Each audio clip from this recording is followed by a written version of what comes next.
All right, hello Facebook land. We're going to get started here with Business Owner Dads. We've got Sam over here, and get to learn a little bit more about his story.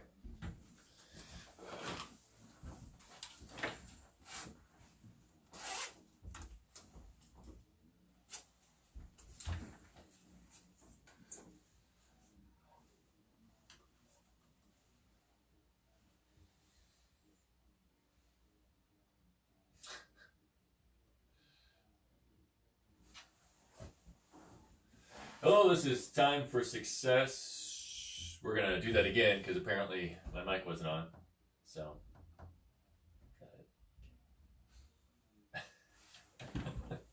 behind the scenes.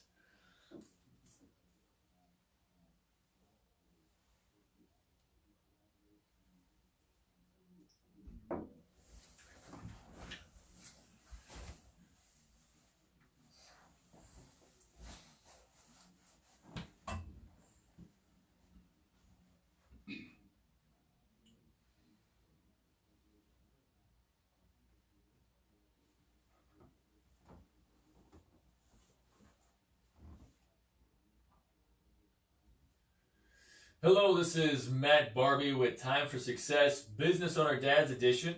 And this is the show where we really dig into what does success mean to business owners who have families and are family oriented, and how do they go about achieving that in all areas of life.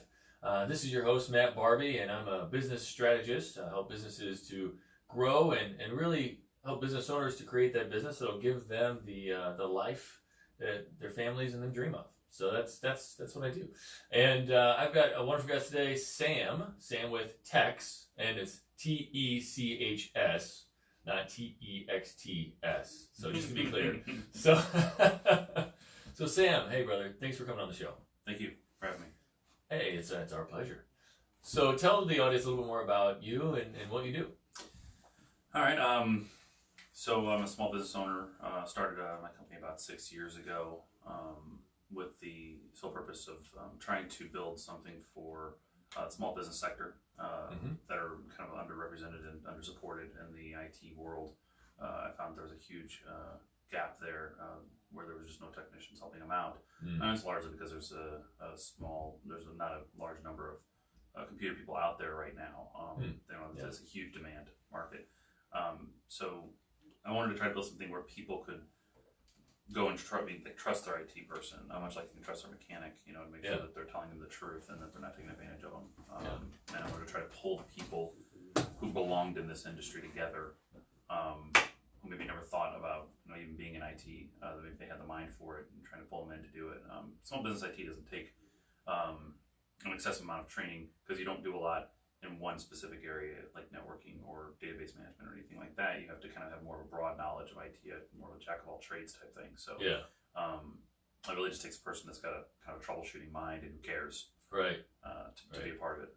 Well, especially with small business IT, where it's often pretty high stress situations because whenever a computer's down, so you have to have somebody who's also good with the people, right? Yeah.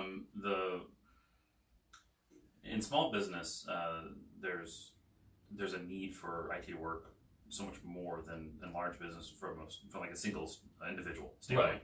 Big business, obviously, if for a server farm, that'd be a huge problem. Millions of dollars. But an individual computer, they probably have 10 other ones sitting like right next to them that they could probably jump on and use. The individual's it's not going to tie the business up that much. But in small business, every minute of downtime is money lost in a very large way that's going to impact the business. So we're very sensitive to that, and we try to do everything we can for every one of our small businesses to reduce their likelihood of downtime as much as possible within their budgets. Right. And people being good with people is essential in small business world. I need this fixed now. We want people to be calm. Yeah. All right, let's just chill for a second. I got this. I'm good. IT is one of is been labeled the most stressful job. Apparently, I can't remember the study, but hailed as one of the most stressful jobs in the world. And when something goes wrong in small business, it's considered one of the most stressful things for people because they can't do their jobs without their computers and their technology. So we try to keep all that stress to a bare minimum. Keep it to a minimum. That's good. We have enough in our lives. Absolutely. So, tell me a little bit more about your family. Okay. I have a 5-year-old son, and his name's James. James. All right. Hi, James. He's a challenge. He's my son, so I knew he was going to be. Fair. But fair. he's a smart dude. He's at the Goddard School, and he's in their kindergarten program. So he's ahead of the curve, which I'm really proud of. Yeah. Hope he's not going to be bored when he goes to real kindergarten. But yeah. So he likes to do all the things. He likes to build. He's a boy. He likes to build. He likes to, every single car he would get his hands on. Yeah. So. Yeah. That's great. That's great. So James, 5-year-old son. So, if you were to get into James's mind, what does success look like for James? Whatever Lego car he can build is a great success. Or, he's really obsessed with building large train sets and stuff like that. Awesome. Large Hot Wheels car tracks, or, anything to build, to create. James the Builder, huh? James the Builder. He likes to build a lot of things, and he will not let you tear him away from it for anything until he's done. Yeah, that's good. That's good. He sees the project through. Yes, it's a rare quality of his. I think of anybody really is he wants to complete things. Yeah, and he gets very frustrated when he can't. Yeah, and he lets that emotion be known when he can't sometimes. So I guess you'd say that some of those skills that you've developed working with the small business owner, whenever they can't get their IT to work and they've got to get that email out or that quote out or the invoice out, some of those skills they carry over to working with James, huh? Oh yeah. Yeah. He's he doesn't get a lot of screen time. I'm not a big proponent of children having too much screen time. Yeah. So he's very, I think he's got a lot of focus in a lot of ways that a lot of kids are kind of starting to lose these days, because he doesn't ride around the car with screens. He looks outside at the distance. He looks out at nature and, asks questions. Yeah. And his questions are remarkable, and they're questions I want to answer for him. He asks a lot of questions about how things work, which is exactly how my mind operates. And I'm always asking the same questions. And thankfully with the internet, being able to educate yourself and be able to answer those questions now, with the vast knowledge out there, I'm able to answer those for him. Right. And it's really exciting when he's asking, like, how does the earth work? It's like, well, from what perspective are you asking? I mean, there's the life on Earth. There's the way the Earth has the geomagnetic field. I mean, so I have to go to the whole. I have to start from the beginning, because that's how I operate. I'm like, well, it started, solar system was born, it's all this stuff, and he just eats it up, and then he goes and tells his teachers about it and stuff like that. It's pretty funny. That's awesome. That's awesome. So he's inquisitive. So one way that you help to foster that inquisitiveness is less screen time. Yeah, I mean, I think if kids observe more of the world and of people and nature and things like that, or just anything, if they're observing, they're asking questions. Yeah. But if they're just consuming content, whatever the content is, and not a lot of times very productive content, I think that they're not asking the questions. Yeah. So, you've got a busy, probably sometimes late schedule or early morning schedule or middle of the night schedule, whatever that might look like. So how do you find yourself balancing that time? Because you've got the business, you've got the employees that need your attention, the clients who need your attention, your son who needs your attention. And so I know that a lot of folks have used, I'm guilty as well. So we've used a device as kind of a way to be able to focus on what we need to focus on for the moment. And that the kid kind of just watch the show or whatever. Just like sit him in front of the TV, but whatever. So how do you find yourself balancing your time in the best ways? I don't know. You just have him starting to work on the computers now. Like, what, just go ahead and fix the, there's like a directory issue. Just go ahead and fix it real quick. Every day it's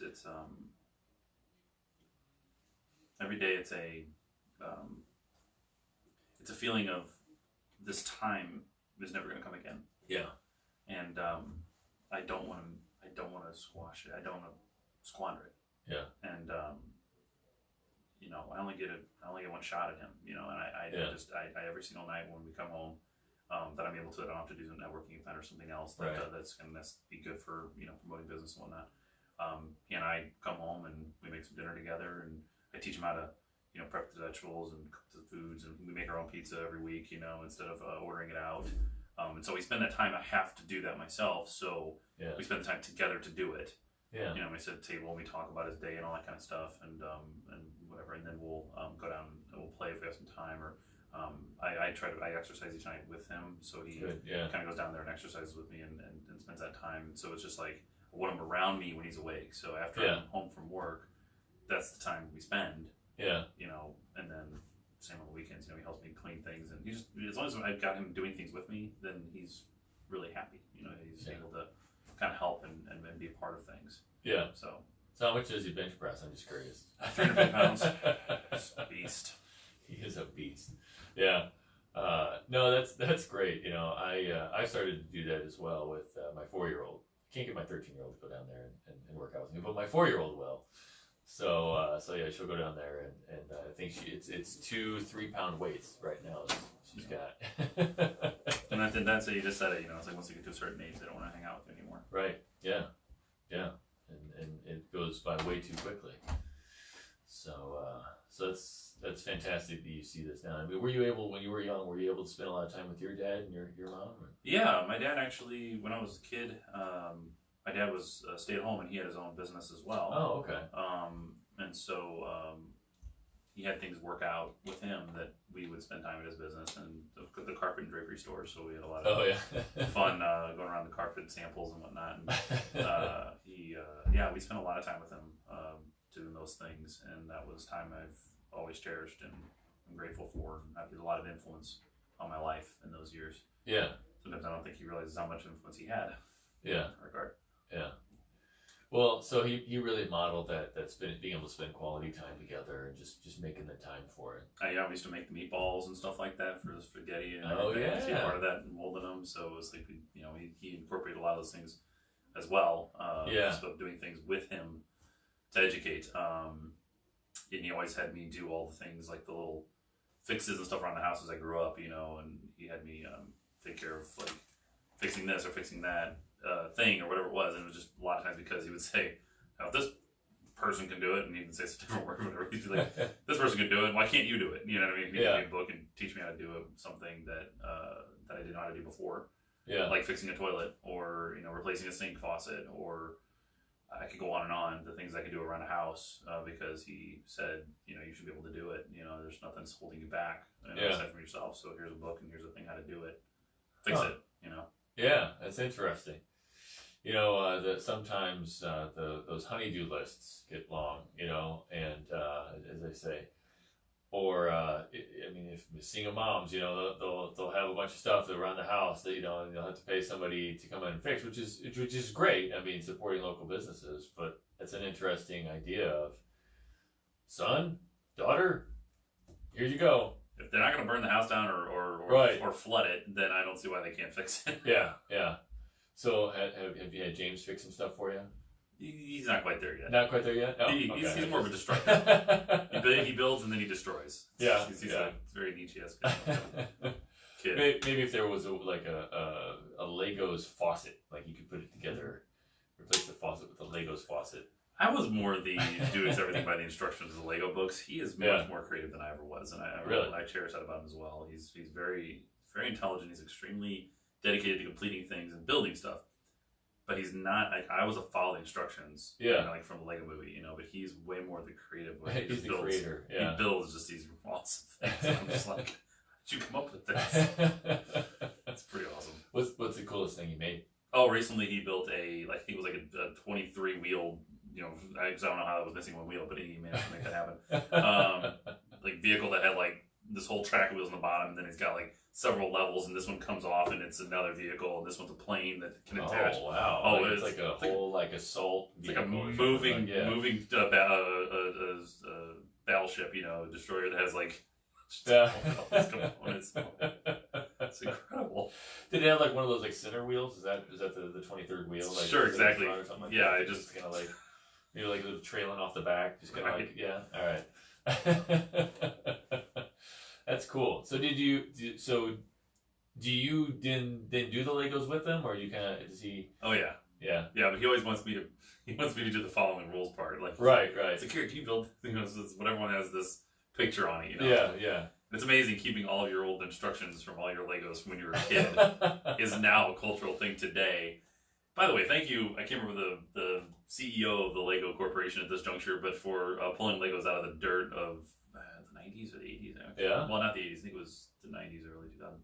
Lego was about to go under. Yeah. And I can't remember the guy that came in and took over for Lego, but he brought them out of nothing, and it was it's incredible that it's still the thing that you can share with your children. I have all my Legos from when I was a kid. Yeah. And all the new Legos. Yeah.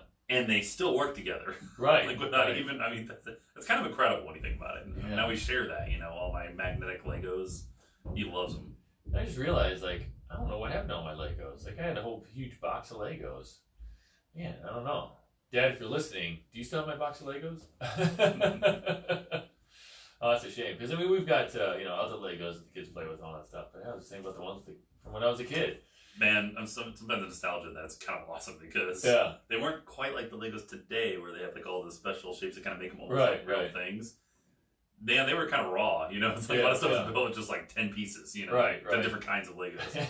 And what you had to build out of that was like, it resembles a car. Yeah. It's not quite like the cars that we have today, Legos, but that's okay. Kind of like Minecraft. Like, you block things together. It's like, I think that kind of resembles that, right? Yeah. It's evolving. I'm okay with it. So when you look at the future and you think about the success that you want to have as a family unit, what does that look like for you? Togetherness. Yeah. Time. Yeah. I try to surround myself with people who care. Yeah. About themselves and about other people, who are reasonable about it, who make sure that they take care of themselves first. That they're not martyrs. They know that in order to produce, in order to create, in order to thrive with each other, you have to take care of yourself first. Yeah. Make sure that you're doing well, and then that's why I spend time exercising, doing things like that, because I can't. I remember the moment it was like he was like 2.5 or whatever. He started to get a little bit heavier, and I just realized I was like, man, I am out of shape, to the point because it was like he was starting to feel heavy. I'm like, this is not good. I get aggression. I mean, kids do grow. But exactly. That's what you're saying. I realized it's like I was gonna have a hard time like playing with him. Oh yeah. Because of as a person, like spin him around like a helicopter. That's whatever. Yeah. Now he's like 45 pounds, and it's just like now I can lift him easier than I did before. So helping yourself to be able to do the things with your kids, and so that you can have the most, the greatest time together that you can. Yeah. Obviously, we all want to make sure we can feed ourselves, clothe ourselves, shelter ourselves, take care of your basic needs, right? Right. So we can focus on that. Once that's taken care of, it's like everything else is material. Yeah. Material. It's materialistic. So forget all the materials and just time with people you care about. Yeah. Because that's your joy, that's your success of life. Otherwise, you're letting it pass you by. I guess time's the one thing, like we were saying earlier, that you never get back. No, you don't. And it was my dad passed away when I was 28 years old, and it's just always thinking about the fact that I can't get that time. I can't get any more time with him. I can't show him who I am today, that kind of stuff. And so it's like that's what, unfortunately, that had to happen, or that did happen. That drove me now to always make sure that I make sure the time is balanced right, and that I spend as much time with my son. And I always make sure I tell him how much I love him. Yeah, I tell my mom how much I love her, because I get another chance. Right. So. Yeah. I hear you. I mean, my mom passed away when I was 9, and so it's just I'm thinking about that with the kids that I have now, and just not being able to have her spend time with them and all that stuff just makes you look at things differently. Definitely, which is big inspiration for just trying to have these conversations to get that out there, because I know I was guilty of it for many years, and still not perfect of it. Of just always your best, just focus so much time on business and where you're trying to go. But man, having the time with the family, and the family is those important relationships are the ones that matter, right? Yeah. So you want to spend time together, quality time together. Now he seems like he's an inquisitive guy, so I'm guessing that you're probably going to want to do the whole like travel thing, show him the world. Is that? Yeah, I mean, I'm not a big traveler myself. Oh, okay. I've traveled. I've gone a couple places, not unfortunately out of country yet, but I will eventually. Yeah. And I don't know. I do know that the old who said it? It was Mark Twain. The fastest way to and I don't remember the quote. I'm kind of botching it here, but the fastest way to cure ignorance and bigotry and hatred is to travel. Yeah. I agree with that to enough of an extent. I think that part of it is also just reading, just trying to read as much as you can from different perspectives across the world to see what people don't have that you take for granted. Yeah. So yeah, I mean, I think if you learn it, you can kind of understand that you have it really, really good by not traveling. By as long as you're reading more than what's being spoon fed to you. Yeah. And he'll always get that. He'll always make sure that he's checking things and being objective about them, and not that well, this is what this person told you, but have you looked at it from this angle and this angle? Have you looked at this person's story or take on this event and seen it from their perspective? Because one perspective is not enough. And so he's going to be inquisitive, and I'm going to make sure that he remembers to always ask that question. Is this the whole story? Yeah. And why being the driver of all of his thoughts and and everything, and how things work. So helping him to understand other people's perspectives and other people's stories is going to be key. It's going to continue to be key for you helping. I think it's the only way for our country and really countries across the world to move forward, or to continue to move forward, is for children to be raised with an idea of we need to be together. Yeah. We need to be together. Otherwise, we're going to split ourselves apart. I had somebody once tell me that at a networking thing I went to, something they were talking about all the people, they're being political, and they were talking about something about people voting for this person or whatever, and I don't want to get specific because I'm not a big proponent of talking about it, but they were talking about something in regards to, well, I wish they would all just, why don't we just send all them, if they want to be that way, just send them all to this part of the United States, or else, and fence them off or something like that. I'm just kind of agreeing on and stuff like that. I'm like, no. I'm like, absolutely not. And they're just kind of like, what? And I was like, what is this constant push for separating from your brother, from separating from your neighbor, and always trying to create divides? Like, there's so much we don't have in common that we should segregate ourselves. It is appalling that this is like the driving mentality that is permeating everything, and it's just like, no, we didn't build America on like trying to segregate each other. We tried to fight for something together, and there were some horrible things that happened along the way to try to get there. But that's what happens when you try to separate each other, separate from each other. Is you have these horrible things that have to happen in order to then correct it, as opposed to just sitting down and listening. Yeah.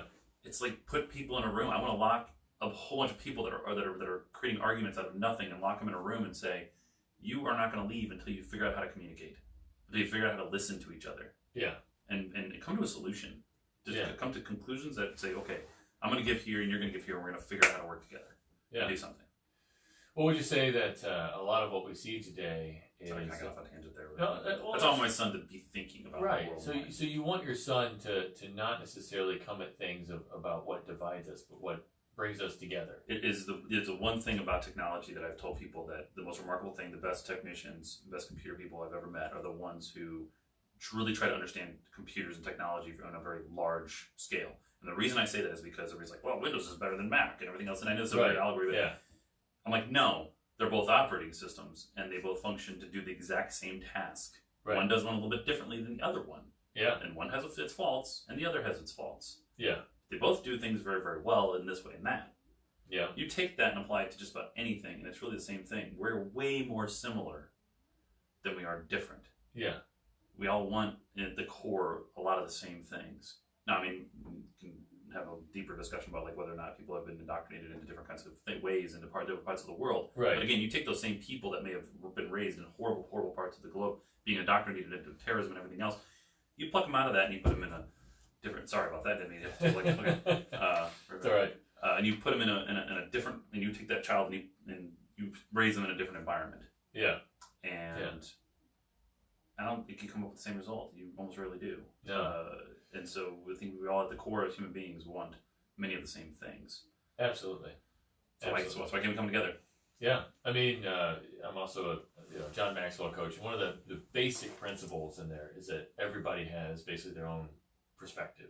I say their own version of reality because of how they were brought up and what perspective they have based on that. But real quick, I mean, we're almost out of time. I just want to make sure that everybody knows if they want to get a hold of you, what's the best way for them to get a hold of you? I mean, they can go to our website, weloveit.tech. I know it's not .tech.com, it's weloveit.tech. Right.